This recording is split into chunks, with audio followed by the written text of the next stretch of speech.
ഈശോ മിശിഹായിക്ക് സ്തുതിയായിരിക്കട്ടെ. ഈശോ മിശിഹായിൽ സ്നേഹിക്കപ്പെടുന്ന മാതാപിതാക്കളെ, സഹോദരങ്ങളെ, ഈ പ്രഭാതത്തിൽ അവിടുത്തെ അനന്തമായ സ്നേഹവും കൃപയും സമാധാനവും സൗഖ്യവും നമ്മുടെ മേൽ വന്ന് നിറയട്ടെ എന്ന് പ്രാർത്ഥിക്കുന്നു. ദൈവം അബ്രാഹത്തെ വിളിച്ച് മാറ്റി നിർത്തി. അബ്രാഹാം ദൈവത്തിൻ്റെ കൽപ്പനകൾ അനുസരിച്ചു, ഉടമ്പടി ലംഘിക്കാതെ മുന്നോട്ട് പോയി, ദൈവത്തിൽ വിശ്വാസം അർപ്പിച്ചുകൊണ്ട് മുന്നോട്ട് പോയി.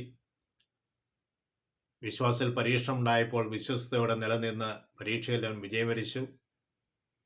നമ്മളെയും ദൈവം വിളിച്ചു മാറ്റി നിർത്തി. നമ്മളും അപ്രകാരം ജീവിക്കണമെന്ന് ദൈവം ആഗ്രഹിക്കുന്നു. റോമാക്കാർക്ക് എഴുതിയ ലേഖനം 12-ാം അധ്യായം 11-ാം തിരുവചനം ഇപ്രകാരം പറയുന്നുണ്ട്: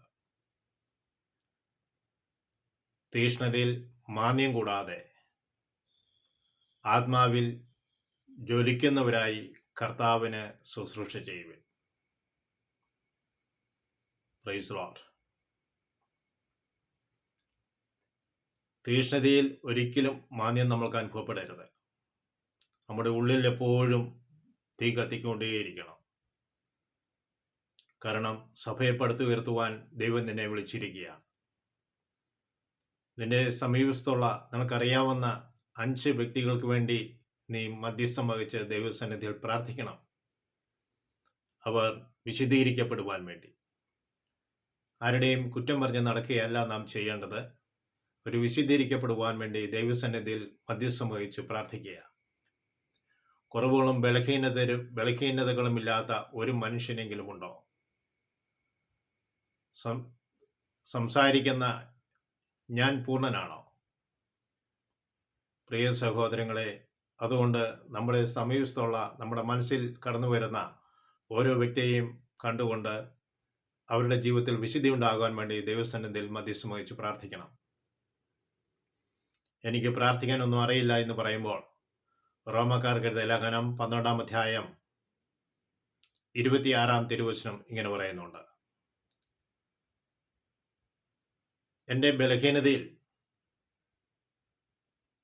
ആത്മാവ് നമ്മളെ സഹായിക്കുന്നു.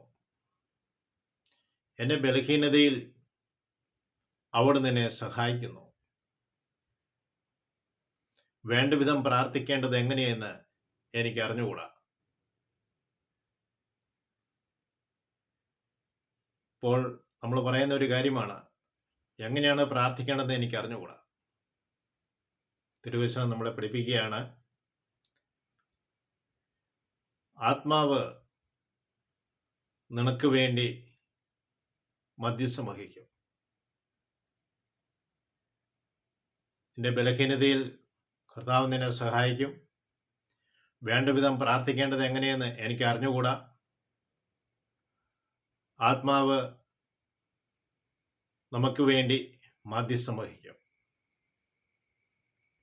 അപ്പോൾ ദൈവത്തിൻ്റെ ആത്മാവ് എപ്പോഴും നമ്മളെ സഹായിക്കുവാൻ വേണ്ടി കൂടെയുണ്ട്.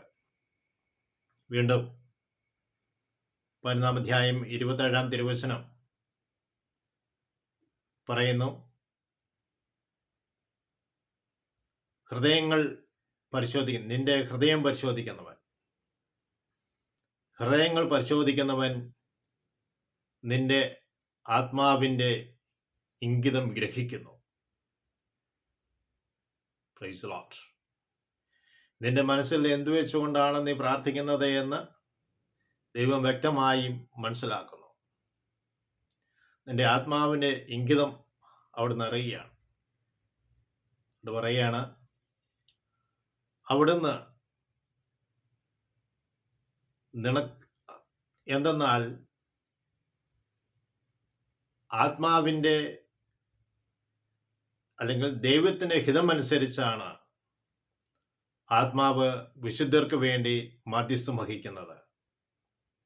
അപ്പോൾ മധ്യസ്ഥം വഹിക്കുന്നത് ദൈവത്തിൻ്റെ ഹിതം അനുസരിച്ച് വിശുദ്ധർക്ക് വേണ്ടി ആത്മാവ് മധ്യസ്ഥം വഹിക്കുക. Praise Lord. ഹല്ലേലൂയ. എന്നെ ശ്രമിച്ചുകൊണ്ടിരിക്കുന്നവരെ,